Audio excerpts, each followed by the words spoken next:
Good afternoon, everybody. You are driving home from work on a Friday in the middle of January. You see a man at the corner with cars whizzing past. He's wearing ragged clothes, torn, not enough to shield him from the cold, shivering vigorously, but somehow still holding the pan tightly in his hands. Why does he stand there?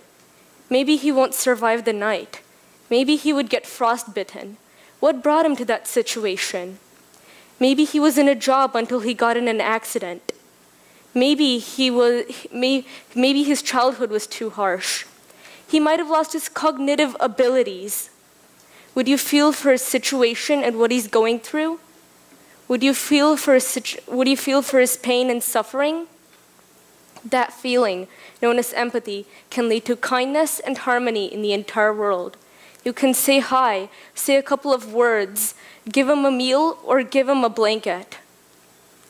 That child, a frame maker, a leather worker, breathing in harmful chemicals. That girl who is forced to carry water for her family and is unable to go to school. That soldier who lost both his leg and his mind fighting for his country. There was that whole generation that was lost because of the bomb. Do you have a moment for them? That feeling, known as empathy, can lead to kindness and compassion in the entire world. Often, when we come across a situation, we run through multiple feelings such as sympathy, sadness, melancholy, indifference, empathy, and fear. The end result is determined by our societal and world views. In empathy, there is a sense of togetherness, a we together feeling. A companionship through heartfelt feelings, a sense of equality. Sympathy has a giver-receiver aspect.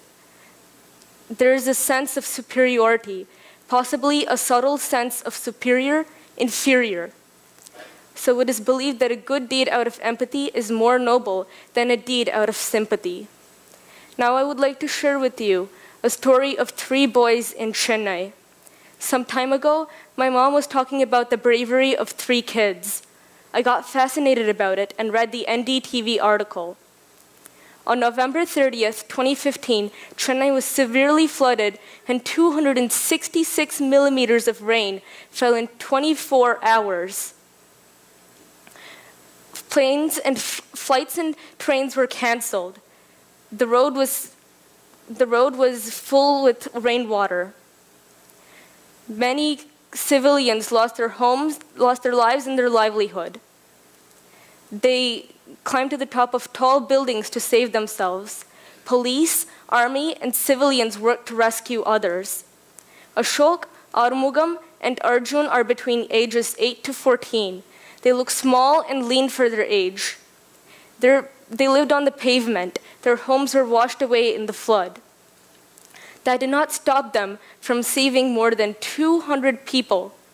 Yes, these small children saved people who were stuck in the Chennai floods. They did not know proper swimming. The only experience they had was jumping into the pond and trying to swim. But with that experience and only having an aim to save people, they swam and saved those lives. They do not have proper food as normal children do. They do not have breakfast, lunch, or dinner, only food time. The point that touched me the most was when the helicopters dropped food. They took the food and they swam and delivered it to the children on the terrace. They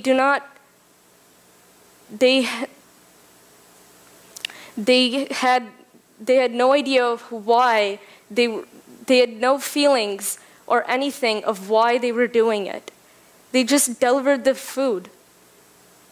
They were given, when they were asked why they had delivered the food to the children before they ate for themselves, they said that they were used with hunger. The children on the terrace had their meals regularly. They couldn't go for long without food.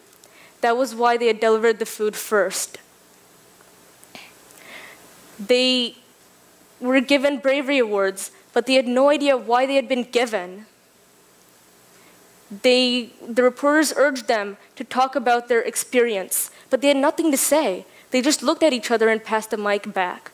Their empathy says more than their experience. Now I would like to share a story that I learned in the 6th grade. It is called "What Do Fish Have to Do with Anything?" by Avi.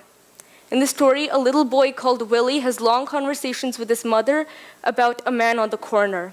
They stayed in my mind for long because we see these kind of prejudices to varying degrees common among us, including in my family. Now, a short piece after the mother calls the police, displacing the man. I couldn't care less, but he might as well know. I arranged for him to be gone. Willie stopped short. What do you mean?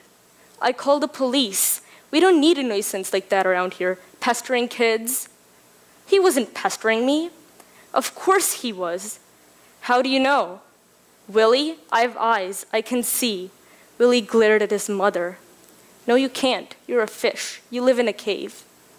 William came out of the cave. Would you like to come out and make a difference?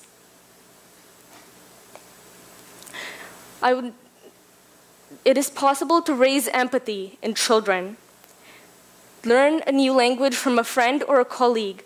Know what your neighbor cooked today. Watch a movie not for the sensationalism, but watch it and put yourself in the story. It is possible parents and teachers can develop it in children through objective activities. Now I would like to conclude with a beautiful song with a moral appeal. It was rendered at the United Nations on October 23rd, 1966 on the occasion of the UN Day.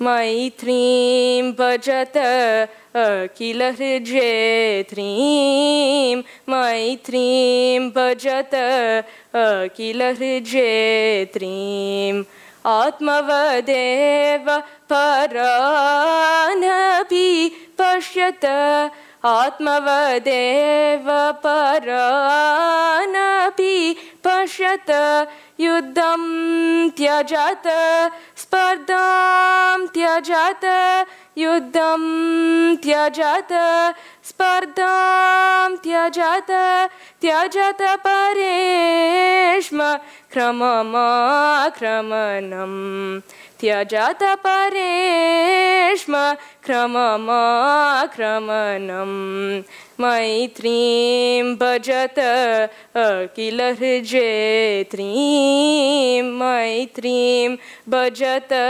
akila hrijetrim, Janani prithvi kamadukaste, Janago deva sakala dayalo, Janago deva sakala dayalo, Janago deva sakala dayalo, Damyata data dayatvam janata, Damyata data dayatvam janata, Shreyo bhuyat sakala jananam, Shreyo bhuyat sakala jananam, Shreyo bhuyat sakala jananam, Shreyo